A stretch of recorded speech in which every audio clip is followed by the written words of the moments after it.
चितवनको हाकिमचोकमा एमाले निकट युवाहरूले झण्डा जलाइएको घटनाको विरोधमा सडकमा प्रदर्शन गरेका छन्। प्रदर्शनकारीहरूले नाराबाजी गर्दै आफ्नो आक्रोश देखाएका छन् भने प्रहरीले स्थिति नियन्त्रणमा राख्न प्रयास गरिरहेको छ। स्थानीय बासिन्दा र यातायात प्रभावित भएका छन्। थप जानकारी प्राप्त हुनासाथ हामी तपाईलाई अपडेट पुर्याउनेछौँ।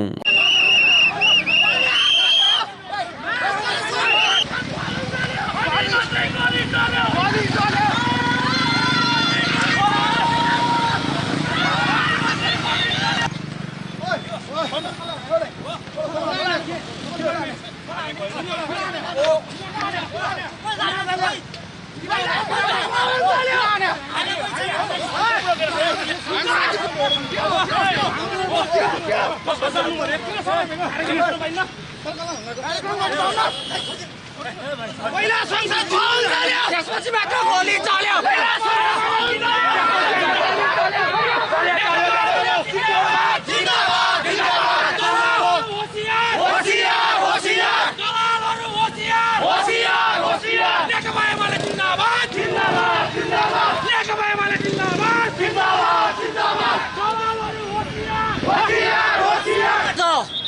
हामीले यो देशमा बसेर यसरी पुराना पार्टीहरूले पनि अहिले जुन पीडा जस्तो महसुस गर्न परिरहेको छ, यो लुसिफरको निर्देशनमा चल्ने सरकार, यो विदेशी दलालको निर्देशनमा बनेको सरकारले आज सबै पार्टीहरूको एउटा अस्तित्व राख्न नसकेको अवस्था रहेको छ।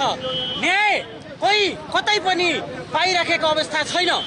त्यसकारण नेकपा एमालेको झण्डा जसरी हरेक ठाउँमा जल्याउने प्रयत्न गरिरहेको छ, यो घन्टी भन्ने राष्ट्रिय स्वतन्त्र पार्टीको नामको यो अराजक पार्टीका यी झुण्ड, यी कार्यकर्ता, यी अराजक जस्ताहरूले जसरी हामीलाई च्यालेन्ज गरेर यो ठाउँमा झण्डा जलाउने प्रयत्न गरिरहेका छन्, त्यसको हामी घोर निन्दा र कडा रूपमा भर्त्सना गर्न चाहन्छौँ। आदरणीय गणहरू, आज हामी यो सामान्य रूपमा निकालिएको साङ्केतिक विरोध प्रदर्शन हो। हामीलाई यद्यपि अब आइन्दा पनि च्यालेन्ज गर्ने प्रयत्न गरियो भने तिमीहरूका, हामी पनि फेरि च्यालेन्जकै भाषामा भन्न चाहन्छौँ, तिमीहरूको काहीँ कतै केही बाँकी रहने छैनन्। यो हामी च्यालेन्ज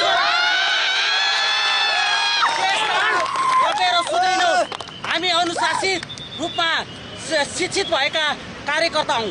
हामी अनुशासितको भाषा, अनुशासनको भाषा मात्रै जान्छौँ।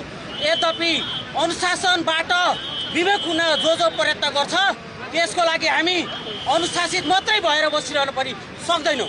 तपाईँहरूलाई अनुशासनको परिभाषा के हो, त्यसको राम्रो अर्थका रूपमा हामी सिकाउन बाध्य हुनेछौँ।